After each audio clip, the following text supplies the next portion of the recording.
तो मुझे एक बात बताओ कि विक्स को एज़ अ केस स्टडी लेते हैं और बाद में ये जानते हैं कि आपने अप्सरा के लिए कैसे अप्लाई किया in order to differentiate yourself from naturals. So basically मैं आता हूँ वापस जो 4 पीस ऑफ मार्केटिंग होते हैं, product, price, place and promotion. तो मैंने सबसे पहले तो प्राइस की बात की, तो प्राइस एकदम सैक्रोसैंक्ट था, ₹1, करेक्ट। ठीक है? तो वो हमको हिलाना नहीं था। तो जब मैं अप्सरा में आया तो मैंने ये डिसाइड किया कि अब जो वाल्केश्वर वाला स्टोर था हमारा, क्योंकि उसके इनफैक्ट वो एक ही स्टोर ऐसा था जहाँ पे नेचुरल्स बाजू में होते हुए भी उसका सेल नेचुरल से ज़्यादा था। बाकी किधर भी आप जाओ, एक नेचुरल्स और एक अप्सरा का स्टोर होगा, वहाँ पे नेचुरल्स का सेल्स हमेशा अप्सरा से ज़्यादा होता है। क्योंकि उस एरिया में we had established a very strong brand presence. तो वो थोड़ा डिफिकल्ट था। तो इसलिए वहाँ पे जो प्राइसिंग रखी थी, वो नेचुरल से ज़्यादा रखी थी। तो उस टाइम पे if I am not wrong, 1 cup naturals का जो आज ₹80 में मिलता है, वो उस टाइम पे ₹40 या ₹45 का था। ओके। जब वाल्केश्वर में जो नेचुरल स्टोर था, और हम जो वाल्केश्वर स्टोर में बेचते थे, वो ₹50 या ₹55, तो हम नेचुरल से ज़्यादा प्राइस में बेचते थे। ओके। वो क्यों बेचते थे? क्योंकि वहाँ पे 40 साल से मेरे डैड, मेरे अंकल वो सब बिज़नेस कर रहे हैं। उनके एकदम सेट क्लाइंट्स बन गए हैं, जिनको ₹5-10 उधर उनको अप्सरा खाना है। उनको वो ब्रांड चाहिए, उनको वो प्रोडक्ट नहीं चाहिए।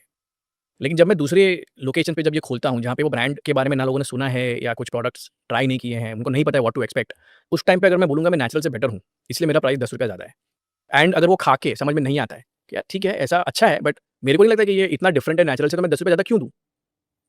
उस टाइम पे ये कॉल लिया that you can not go above naturals in your pricing strategy at this point of time. आपको उससे कम रखना चलेगा एक बार, so that people will try, but उससे ऊपर नहीं जाना है। तो ये एक लर्निंग था कि pricing is very, very, very, very important. What would be the learning over here? Would you always recommend entrepreneurs to set their pricing on the basis of their competitors? या सो In what cases does this not apply? This is called as anchor pricing. Okay. और anchor pricing का concept ये है कि in a highly commoditised market where right to win is very different और not very well established. जैसे अगर मैं 2 ice cream brand लेता हूँ, आपको एक अमूल का आइसक्रीम देता हूँ या क्वालिटी वॉल्स का देता हूँ, तो बहुत ज़्यादा डिफरेंस नहीं होगा इन टर्म्स ऑफ, अगर मैं वैनिला आइसक्रीम की बात करूँगा, basic let's say the vanilla flavour.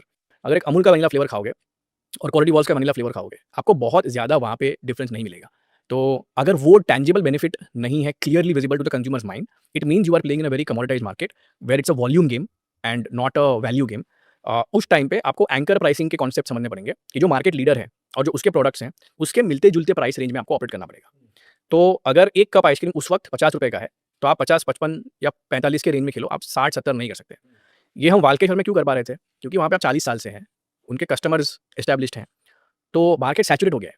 So no new customer is coming, 40 साल से जो कस्टमर आ रहे हैं वही हैं, तो मैं वहाँ पे छाती ठोक के मतलब डिस्काउंट भी नहीं दूँगा, ₹10 ज़्यादा बढ़ा दूँगा और सेल पे अफेक्ट नहीं करेगा। Got it. But if you go anywhere else and you have to do it at a let's say a pan India level, तो ये स्ट्रैटेजी नहीं चलेगा। तो आपको बहुत क्लियरली अपना एक प्राइसिंग, एक एंकर प्राइसिंग रखना पड़ेगा कि इस मार्केट में ये ब्रांड सबसे ज़्यादा मार्केट शेयर लेके बैठा है।